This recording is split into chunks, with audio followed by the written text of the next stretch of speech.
Hello, everyone. I'd like to welcome you to D&B Talks Recovery. We're going to be talking about the highs and lows and promises fulfilled. That's So, right. B, what got you into recovery?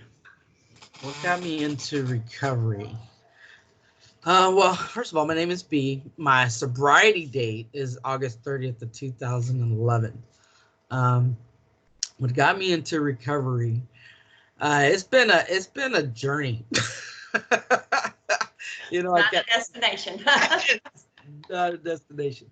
I mean, it was definitely a process for me, and multiple of interventions that had to kind of happen in my life for me to kind of see this idea that, you know what, I need to really buckle down and not only it's not about just, staying sober, but find a different way to live. So yeah, I know. I mean, I can go into a lot of different things. I mean, my first treatment place was in '99. You know what I'm saying? So it took from 2011. So that's what I'm talking about, that process. But on that last go around, it really was this final internal inside that I could not do this anymore. And I know I could not do it by myself. So, and just asking for help. Yeah. What about you, Dawnya? My life just got really freaking miserable at about 87. And, my sobriety date is March 7th, 2007. I started this journey in 87, and I got pregnant with my daughter and knew my life had to change.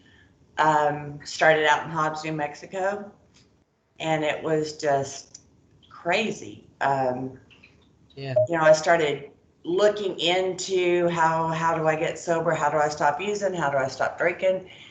Mm-hmm. And it never applied to me, because I was unique and I didn't think it was going to work. I just had to finally just give myself over to the program to change my life. Like you said, it wasn't about not using. It was more about changing my life so I didn't have to. Lots of therapy, lots of counseling, lots of relapses. And today I love my life. So. Yeah, Dawnya. I mean, he's like, what? So how many years is that? Would you say 87, 88? 87 is when I started dabbling in trying to get into recovery. Yeah. Okay. And 88 is when I finally started getting some time under my belt. Mm-hmm. And of course being pregnant helped me not to use. Mm-hmm. And it was just, me and my husband got in at the same time, and we were working on it together. So that did help a lot because he wasn't using. So it made it easier for me not to use. Yeah.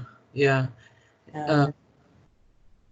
I know, you made a comment as far as like changing, changing our life, right? And it sounds like so huge, like a big, huge task, Yeah. Really, it really is. Yeah.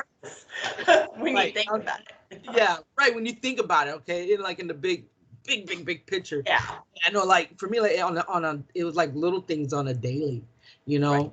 that I would do my best and strive to do differently.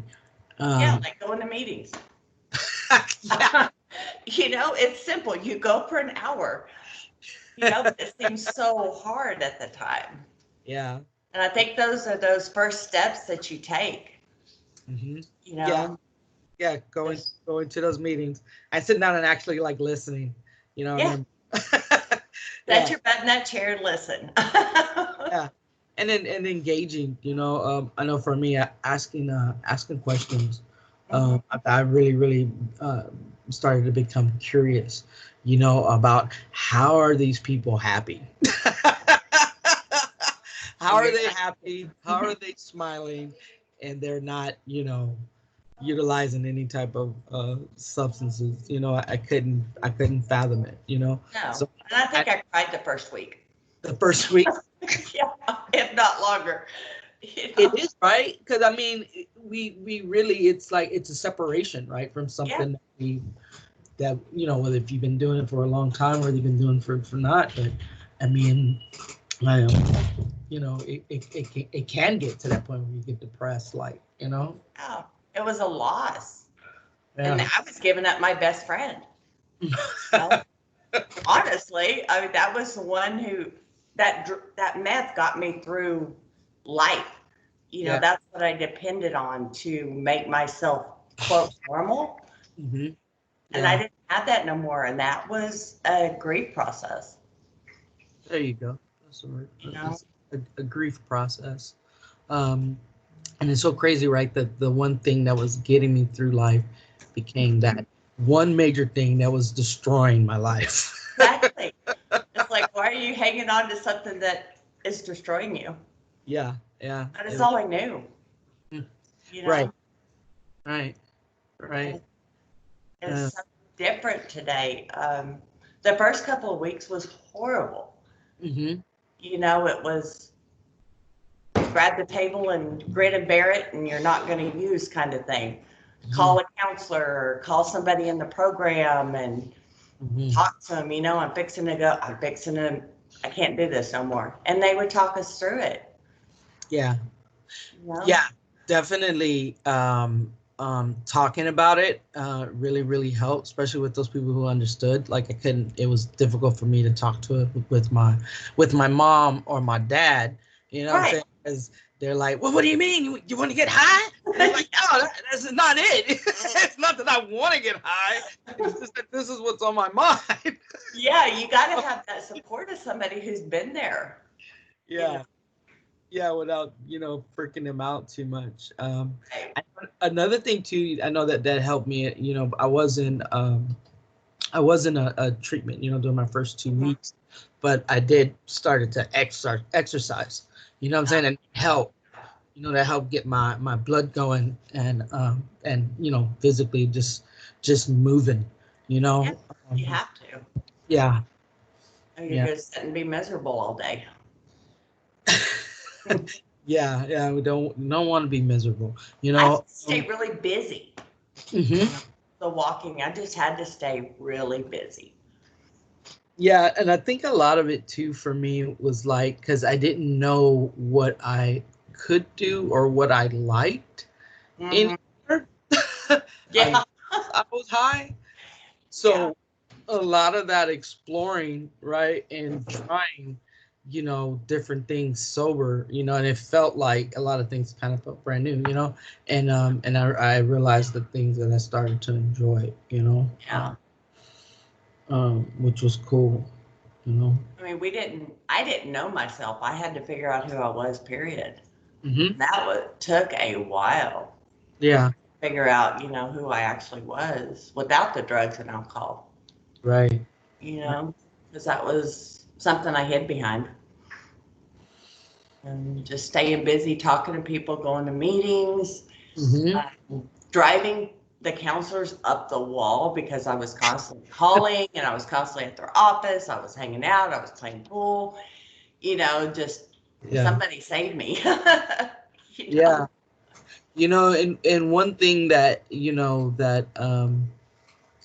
the steps and so forth that we read the step 2 and sticking with winners, Yeah. you know, with the PDAB steps, it's really, I mean, I didn't even realize, right, that was something I was actually doing, but I had to do that. Yeah. I had to hang around other people who were striving towards recovery. I couldn't hang out anymore, back with the people that I used to hang out with or use with. So that was something, that was very, very pivotal, and that's why I got that saying, right? My Fab Five, because who I'm surrounding myself with is the direction that I'm going, Exactly. and and that those type of things right there, I had to change and connect with other people, and I found it so difficult. I thought it was going to be so difficult. Let me not say I found it difficult because it wasn't difficult at all, but I thought it would be so difficult. It's like, oh my God, I don't know anyone that doesn't use. You know what I'm saying? Right. I wind up meeting all these wonderful people who are also to, like, you know, working towards the same goal, and they're not getting high. And I didn't know, it's a whole new world, you know. And So there was actually people out there that didn't get high. It yeah, was like, wow. yeah, You know, yeah. that these people actually exist. God, all right, doesn't that seem so foreign? Yeah, but you know, giving up the people I hung around with and the people I partied with was again a sad time. Hmm. You know, for something so dangerous, it was actually sad. So it's kind of like, Yeah, yeah, yeah, I totally get that. Oh, but giving those up and hanging around positive people, you know, the sticking with winners is that's such an important thing. It's definitely key, Danya. So, Yeah. and I think we're wrapping up with our time. Hey. Um, Yeah. I like that idea of leaving off on that note, you know, Yep. stick with winners. Up again. Yeah, yeah, and I enjoy sticking with you, Danya. So, Also here, I love you. most all right. So I tell you what, guys, we're gonna be having people off and on, coming on, and we're gonna be talking recovery with them, and just seeing what the promises and the highs and lows of their recovery and what promises have been fulfilled. So please stay tuned. And come join us. Until then. Bye.